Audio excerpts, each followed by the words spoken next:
La troisième et dernière étape, elle va porter sur la conclusion. La conclusion obéit à deux étapes fondamentales. Après avoir fait le travail d'explication et de discussion, la première étape consistera bien sûr à faire le bilan. Le bilan, ça veut dire la synthèse des différentes articulations du développement.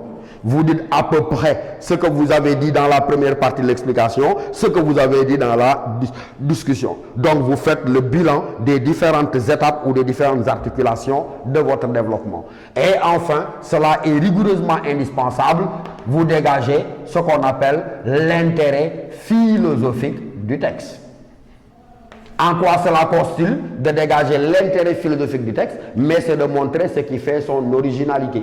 C'est de montrer, c'est de dire sa portée. C'est de montrer ce qui fait sa valeur. En termes plus simples, quel est l'enrichissement que le texte vous a apporté et qu'est-ce qui fait la part d'originalité du point de vue de l'auteur de ce texte-là. Donc ça, c'est ce qu'on appelle l'intérêt philosophique. Et c'est les deux étapes indispensable, ce que l'office du bac appelle les deux exigences minimales que vous devez faire au niveau de la dernière étape, c'est-à-dire la conclusion. Maintenant que nous avons fini d'exposer assez brièvement et de manière concise ce à quoi vous devez vous attendre, au niveau de l'introduction, comme au niveau du développement, comme au niveau de la conclusion, on pourrait peut-être partir d'un texte qui va nous servir de support pour essayer d'obéir à ces consignes-là et d'avoir non pas un exemple, mais simplement une source d'inspiration qui serait une sorte d'esquisse d'introduction. Alors, le texte que nous vous proposons est un texte de Henri Bergson qui dit: la philosophie n'est pas l'art, mais elle a avec l'art de profondes affinités. Qu'est-ce que l'artiste? C'est un homme qui voit mieux que les autres, car il regarde la réalité nue et sans voile. Voir avec des yeux de peintre, c'est voir mieux que le commun des mortels. Lorsque nous regardons un objet d'habitude, nous ne le voyons pas. Parce que ce que nous voyons, ce sont des conventions interposées entre l'objet et nous. Ce que nous voyons, ce sont des signes conventionnels qui nous permettent de reconnaître l'objet et de le distinguer pratiquement d'un autre pour la commodité de la vie.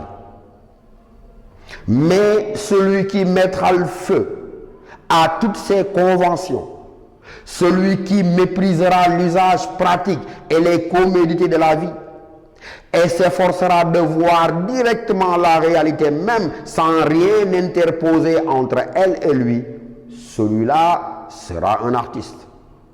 Mais ce sera aussi un philosophe, avec cette différence que la philosophie s'adresse moins aux objets extérieurs qu'à la vie intérieure de l'âme. Texte donc de Henri Bergson.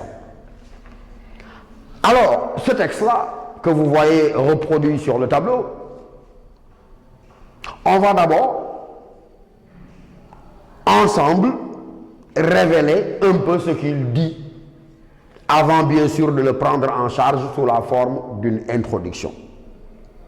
La première phrase semble déjà résumer le propos de l'auteur quand il dit: la philosophie n'est pas l'art, mais elle a avec l'art de profondes affinités. Cette phrase-là première permet à chacun d'entre vous de cerner déjà le thème auquel le texte se rapporte, parce qu'il dit: la philosophie, elle n'est pas l'art, mais elle a avec l'art de profondes affinités. Donc, le texte se prononce sur quoi? Sur les rapports qui peuvent exister entre l'activité propre au philosophe et celle propre à l'artiste. L'auteur commence par distinguer La philosophie n'est pas l'art, parce qu'il éviterait qu'on confonde la philosophie avec l'art. Ça veut dire que implicitement son projet ultérieur consistera à dire quelle parenté y a-t-il entre la philosophie avec l'art, quand bien même précise-t-il dès le départ, Henri Bergson, qu'on ne saurait la confondre la philosophie avec l'art.